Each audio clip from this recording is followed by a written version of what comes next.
नमस्कार विद्यार्थी मित्रांनो, विजन गव्हर्नमेंट जॉब हे आपल्या एज्युकेशन चॅनलवरती आपलं पुन्हा एकदा स्वागत आहे. आज आपण जी आत्ताच STI PSI आणि असिस्टंटची एक्झाम झाली आहे त्या एक्झामबद्दल, त्याची डिफिकल्टी लेवल किती होती, तुम्ही किती एक गुड अटेम्प्ट कन्सिडर होऊ शकतो ते आपण सगळं बघणार आहे. म्हणजेच एक्झामचा रिव्ह्यू घेणार आहे आपण आज.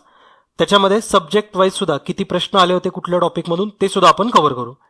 तर जर आपण क्वेश्चन्सचं जर डिस्ट्रीब्युशन बघितलं, प्रत्येक टॉपिकमधले किती प्रश्न आले होते, तर करंट अफेअरमधून एकूण 16 प्रश्न आले होते. त्याची लेवल बघाल तर ती एक मॉडरेट लेवल होती. म्हणजेच काय, तर एकदम इझी असे सुद्धा क्वेश्चन नव्हते त्याच्यामध्ये आणि एकदम हाय लेवल असे पण नव्हते, मात्र मॉडरेट लेवलचे क्वेश्चन होते करंट अफेअरमध्ये. ओके. त्यानंतर रिझनिंगमध्ये जर बघाल तर रिझनिंग मी सांगेल की पूर्णपणे इझी क्वेश्चन, सगळेचे सगळे क्वेश्चन्स इझी होते रिझनिंगमधले. ज्यांनी कुणी एक महिनाभर जरी आधी प्रॅक्टिस केली असेल किंवा डेली क्विजचे जे सेशन्स आहेत ते फॉलो केले असतील तर नक्कीच तुम्हाला भरपूर मार्क पडतील रिझनिंगमध्ये. जॉग्रफीमध्ये जर बघाल तर एकूण 14 प्रश्न आले होते. जॉग्रफीचे जे प्रश्न होते हे मॉडरेट लेवलचे होते, असं पण नाही की फार इझी क्वेश्चन होते. सगळेच्या सगळे जवळपास 3-4 लाईन प्रश्न होते आणि तुम्हाला थोडासा टाइम सुद्धा त्यामध्ये द्यावा लागत होता आणि मॉडरेट क्वेश्चन्स होते सगळे. ओके. हिस्ट्रीमध्ये जर बघाल तर हिस्ट्री हे 9 ते 10 प्रश्न डायरेक्टली विचारलेले प्रश्न होते. त्याच्यामध्ये म्हणजे सिंगल लाईन सुद्धा प्रश्न होते डायरेक्ट. तर ते 8-9 प्रश्न किंवा 10 प्रश्न ते बघाल तर ते इझी होते. मात्र बाकीचे जे 8 प्रश्न होते ते मॉडरेट लेवलचे होते. म्हणजे हिस्ट्री हा एकंदरीत एक इझी आपण कन्सिडर करू शकतो. निम्मे प्रश्न हे इझी आले होते आणि निम्मे प्रश्न हे थोडेसे मॉडरेट लेवलचे. पॉलिटीमध्ये जर बघाल तर पॉलिटीमध्ये 8 प्रश्न आले होते आणि सगळेच्या सगळे ही तर मॉडरेट लेवलचे होते. म्हणजे एक सुद्धा प्रश्न इथं इझी नव्हता. तुम्ही बघितलं असेल पॉलिटीच्या क्वेश्चन पेपरमध्ये राष्ट्रपतींचा कुठेही उल्लेख नव्हता, महत्त्वाचे कलम जास्त करून विचारले नव्हते किंवा घटना दुरुस्त्या नव्हत्या, पंचायत राज नव्हतं. तर पॉलिटी थोडंसं ट्रिकी होतं यावेळेस एक्झाममध्ये. आपण सुद्धा हा गेस करताना पॉलिटीबद्दल थोडासा आपला कुठेतरी पाठीमागं पडले एफर्ट्स. मात्र पॉलिटीचा ज्यांनी भरपूर अभ्यास केला असणार आहे तर त्यांना हा बऱ्यापैकी जे 8 प्रश्न आले होते त्याच्यापैकी 4-1 प्रश्न तरी आलेच असतील. पॉलिटी थोडा खरंच मॉडरेट लेवलचा होता. सायन्समध्ये जर बघाल, सायन्स आणि इकॉनॉमिक्स हे जे 2 विषय आहेत हे आम्ही डिफिकल्ट लेवल कन्सिडर केलेत या पेपरमध्ये. कारण सायन्समधले जे प्रश्न होते हे पूर्णपणे पाठांतरावरती डिपेंड असलेले प्रश्न होते. एक सुद्धा असा काही कन्सेप्च्युअल प्रश्न नव्हता किंवा ॲप्लिकेशन ओरिएंटेड सुद्धा असा प्रश्न नव्हता. सगळे बऱ्यापैकी जे प्रश्न होते, एकूण 15 प्रश्न होते सायन्समध्ये, ते सगळेच एक पाठांतरावरती अवलंबून असे प्रश्न होते. त्याच्यामुळे सायन्समध्ये बऱ्याच विद्यार्थ्यांना 4-5 प्रश्न अटेम्प्ट झाले असतील मॅक्झिमम. ओके. इकॉनॉमिक्स पण तसंच पद्धतीचा होता. मात्र इकॉनॉमिक्स यावेळेसचा जास्त ॲप्लिकेशन ओरिएंटेड होता. म्हणजे जास्त भर हा कन्सेप्टवर न देता त्याच्या ॲप्लिकेशनवरती दिला होता. तर असे इकॉनॉमिक्समध्ये एकूण 14 प्रश्न आले होते.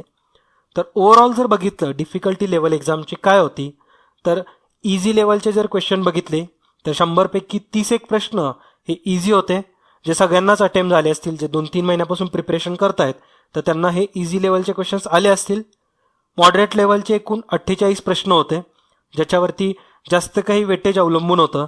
म्हणजे तुम्ही जर हे क्वेश्चन टॅकल केले असतील तर तुमचे क्रॅक व्हायचे चान्सेस जास्त आहेत. ओके. तर एक्झाम तुमची निघू शकते. आणि हाय लेवलचे बघाल तर 22 प्रश्न होते. याच्यामध्ये विद्यार्थ्यांचे निगेटिव्ह स्कोर येण्याचे चान्सेस वाढतात. जर तो क्वेश्चन आपल्याला येत नाही आणि आपण अटेम्प्ट केला तर चुकायचे चान्सेस तिथं वाढतात. त्याच्यामुळं हाय लेवल क्वेश्चन्सपासून थोडंसं वाचूनच राहायचं असतं. तर अशा पद्धतीने जर बघाल तर पेपर हा मॉडरेट ते इझी याच लेवलमध्ये होता. एकदम हाय लेवल पण नव्हता आणि एकदम इझी पण नव्हता. ओके. जर तुमचा अटेम्प्ट हा अराउंड 55 to 65 म्हणजे इन बिटवीन 55 ते 65 पर्यंत जर असेल तर एक गुड अटेम्प्ट कन्सिडर होऊ शकतो. मात्र आता तो बाकीच्या विद्यार्थ्यांवरती सुद्धा डिपेंड आहे की सगळ्यांनाच पेपर कसा गेलाय किंवा बाकीच्यांचे अटेम्प्ट सुद्धा काय आहेत. मात्र आमच्या दृष्टीने तरी एक 60 ते 65 अटेम्प्ट हा या एक्झामसाठी थोडासा तुमचा गुड अटेम्प्ट होऊ शकतो. ज्यांनी भरपूर अभ्यास केलाय 100% 70 क्रॉस झाले असतील. ओके. आता आपण थोडक्यामध्ये आमच्या लेक्चर्समधून कुठले कुठले किंवा किती प्रश्न आलेत कुठल्या सेक्टरमध्ये ते बघू. हे आम्ही प्रत्येक एक्झाम झाल्यानंतर अनालिसिस करत असतो, कारण त्याच्यातून आम्हाला पण कळत राहतं की आपल्याला कुठल्या फील्डमध्ये कुठल्या सब्जेक्टमध्ये इम्प्रूव्हमेंट करायची आहे. जसं की पॉलिटी, सायन्स आणि इकॉनॉमिक्स ह्याच्यामध्ये आमचं फक्त 2च प्रश्न आले होते. मात्र ते सुद्धा नंतर ज्यावेळेस आम्ही बेसिक फाउंडेशन कोर्स सुरू करू तर त्याच्यामध्ये हे सगळे टॉपिक कव्हर करणारच आहे. ओके. करंट अफेअरमध्ये एकूण 10 प्रश्न आले होते. हा आकडा सुद्धा 15 पैकी आम्हाला वाटत होतं की एक 13-14 तरी ॲटलिस्ट क्वेश्चन यावेत, मात्र 10 प्रश्न आले होते. जसं की हँड इन हँडशी संबंधित आला होता, त्याचबरोबर भारतमालाशी संबंधित एक आला होता, इस्रोची जे सॅटेलाइट लॉन्च केले त्याच्याशी संबंधित आला होता. ओके, बरेचसे प्रश्न आले होते, एकूण 10 प्रश्न आले होते. त्यानंतर रिझनिंगमध्ये सुद्धा एक 13 प्रश्न आले होते. 13 प्रश्न हे जे आपले डेली क्विजचे सेशन आहेत त्याच्यावरती डिपेंड होते. त्याचबरोबर MPSC CSAT नावाची जी प्लेलिस्ट आहे त्याच्यामधून सुद्धा आले होते. जसं की कोडिंग डिकोडिंगवरती 3 प्रश्न आले होते. त्याचबरोबर ट्रायंगलच्या जे डायग्राम होत्या त्याच्यामधला एखादा नंबर आपल्याला मिसिंग नंबर काढायचा होता, तो प्रश्न एकूण 3 प्रश्न आले होते. नंबर सिरीजवरती 4 प्रश्न आले होते. आणि अल्फा जे आपले मॅथमॅटिकल ऑपरेशन्स आहेत, जसं की भागिलेला गुणिले म्हणलंय, त्यानंतर वजाबाकीला बेरीज म्हणलंय, तर ते जे आपण डेली क्विजमध्ये कव्हर केले तर तिथून सुद्धा प्रश्न आले होते. तर अशा पद्धतीने एकूण 13 प्रश्न होते बुद्धिमापन चाचणीमध्ये. जॉग्राफीमध्ये एकूण 6 प्रश्न होते. नद्यांशी संबंधित 1 प्रश्न होता, जसं की वर्धा व वैनगंगा यांच्या जे एकत्रितपणे जो प्रवाह आहे त्यांचा त्याला काय म्हणतात, तर हे जे 3 लाईन प्रश्न होता तो एक आला होता. जमातींशी संबंधित 1 प्रश्न आला होता. खिंडींशी संबंधित आला होता, त्याला तुम्ही घाटामध्ये कन्वर्ट करून सुद्धा सॉल्व्ह करू शकला असता. महाराष्ट्राचं क्षेत्रफळाशी संबंधित आला होता. त्याचबरोबर उष्णकटिबंधीय जे सदाहरित वन आहेत ह्याच्याबद्दल आपण जे डिटेलमध्ये बघितलेलं आहे तो प्रश्न ॲज इट इज आला होता. ओके, जो आपण जे आपल्या लेक्चरमध्ये आपण डिस्कस केलंय तोच ॲज इट इज आला होता. हिस्ट्रीवरती 1858चा जो ऍक्ट आहे तो आला होता. गांधीयुगावरती 1 प्रश्न आला होता, चौरी चौरा त्या प्रकरणाशी संबंधित. 1857चा जो लखनौचा उठाव होता त्याचं नेतृत्व कुठल्या राणीने केलं हा विचारण्यात आला होता. त्याचबरोबर महर्षी धोंडो केशव कर्वे याच्यावरती आपण एक स्पेशल लेक्चर बघितलेलं आहे, त्याच्यातून सुद्धा प्रश्न ॲज इट इज आलाय. ओके, आणि विचारला होता प्रश्न की भारताचे स्वातंत्र्यानंतरचे पहिले इंडियन गव्हर्नर कोण, तर हा पण आपण कव्हर केलेला टॉपिक आहे. ओके, मात्र पॉलिटी, सायन्स आणि इकॉनॉमिक्स याच्यामधून फार कमी प्रश्न आले होते. एकूण 2च प्रश्न आले होते. ते सगळे टॉपिक म्हणजे पॉलिटी, सायन्स, इकॉनॉमिक्स, त्याचबरोबर बाकीचे जॉग्रफी, हिस्ट्री, इम्पॉर्टंट लॉ, हे सगळे आपण आपल्या ज्या आता प्रोजेक्ट सुरू होणार आहे त्याचं नाव आहे विजन स्टडी, तर त्या प्रोजेक्टमध्ये आम्ही सगळंच्या सगळं कव्हर करणारच आहे. मात्र आम्हाला काय रिक्वायर्ड आहे तुमच्याकडून ते पण महत्त्वाचं आहे. तर तुमचे डेडिकेटेड असे 8 ते 9 महिने.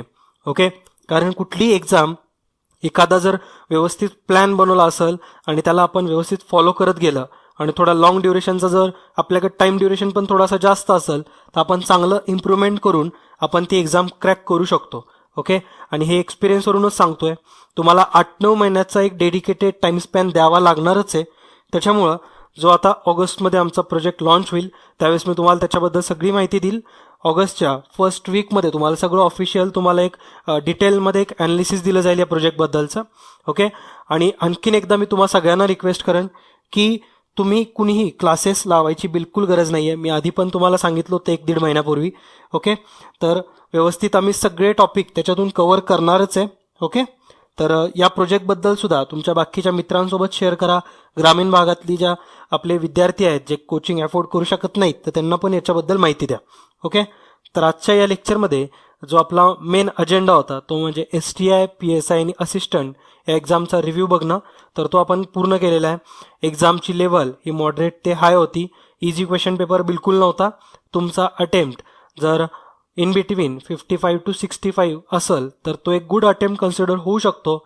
जास्त अभ्यास केलेल्यांनी 70पेक्षा जास्त सुद्धा अटेम्प्ट केलाच असणार आहे. आणि जो प्रिडिक्टेड कट ऑफ असेल तर हे आम्हाला ॲनालिसिस करूनच फाइंड आउट करायला लागेल. तर त्यासाठी तुम्ही स्वतःचे जे तुमचे अटेम्प्ट्स आहेत हे या लेक्चरच्या कमेंट बॉक्समध्ये मेन्शन करा, जेणेकरून 2 ते 3 दिवसानंतर आम्ही त्याचे ॲनालिसिस बनवून तुमच्यापर्यंत प्रिडिक्टेड कट ऑफ घेऊन येऊ. ओके, तर नक्की तुमचा स्कोर कमेंट बॉक्समध्ये मेन्शन करा. भेटूया आपल्या पुढच्या लेक्चर्समध्ये. तोपर्यंत जय हिंद, जय महाराष्ट्र.